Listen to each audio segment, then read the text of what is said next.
लागत नाही बरं का सांगायला रिझल्ट ना. शेतकऱ्याचा आवाज हा कुठून पण येतो. Yes right. तो thank you so much sir. Good morning. माझं नाव वैशाली भोपळे, क्राऊन डायरेक्टर. मी राहणार बारामतीची आहे, पण ऍक्च्युली माझी डीएलसीपी आहे ती जामखेडमध्ये आहे. पहिले थँक्स मला ग्रेट गुरु सुरेश सरांना. आज माझे सगळे ऑफलाईन म्हणते आज ग्रेट गुरु चेंज केला, पण ऍक्च्युली खरं सांगायचं म्हटलं तर सुरेश सरांनी ऍग्रीमध्ये मला मास्टर बनवलं.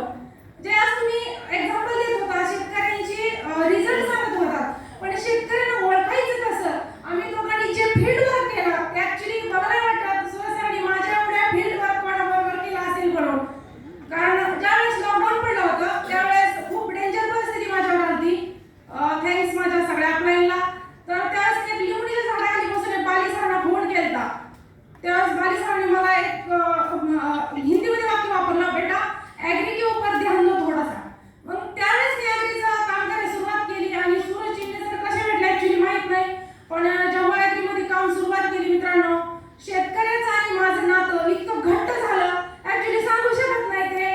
पण आजही माझ्या डीएलसीपी मध्ये जर बघितलं ऍग्रीशिवाय प्रोडक्ट नाही तर तिथं अक्षरशः प्यायला पाणी नाही.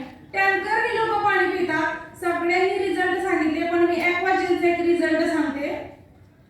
कांद्याचं आता सरांनी सांगितलं मला, तर कांद्याचे प्रचंड रिझल्ट आलेले आहेत. कारण माझं तिथं काम जे आहे ते कांद्यावरती, सोयाबीनवरती आणि आपल्या कपाशीवरती चालू आहे. पण ॲक्वाजेल असं प्रोडक्ट आहे की आताही लॉकडाऊनच्या काळामध्ये बरेच डिस्ट्रीब्युटरचे मला डीएलसीपी साठी फोन आले की मॅडम ॲक्वाजेल आहे का? तर ॲक्च्युली मी शिंदे सरांकडून अवेलेबल केलं आणि ॲक्वाजेल कस्टमरला दिलं. माझ्या 2 डाऊनलाईनला दिलं. ड्रॅगन फ्रूटमध्ये मी ॲक्वाजेल दिलं. बघा ड्रॅगन फ्रूटसाठी पाण्याची खूप म्हणजे पाणी लागतं ड्रॅगन फ्रूटला, पण ॲक्वाजेल दिल्यानंतर ते रिटायर पी आहे गोडे साहेब म्हणून आहेत जामखेडचे, तर त्यांना मी दिल्यानंतर त्यांनी मला सांगितलं मॅडम थँक्यू, माझे 2 टँकर कमी कमी वाचले. बघा ॲक्वाजेलची ताकद. आणि दुसरा जे रिझल्ट जो आला ते लॉकडाऊनच्या अगोदर जो पाऊस येत होता, सांगलीमध्ये माझं काम चालू होतं फील्डवरती, तर सांगलीमध्ये जे तरकारी होती त्या तरकारीमध्ये साईडमध्ये खूप पाणी जायचं. तर ऍक्च्युली मी अगोदरच शेतकऱ्याला गाईड केलं की सर तुम्ही ॲक्वाजेल वापरा. ग्रॅन्युअल सोबत ॲक्वाजेल वापरल्यानंतर एवढा पूर आला पण ती माती त्यांची वाहिली नाही आणि पाणी त्याच्यामध्ये साठून राहिलं नाही.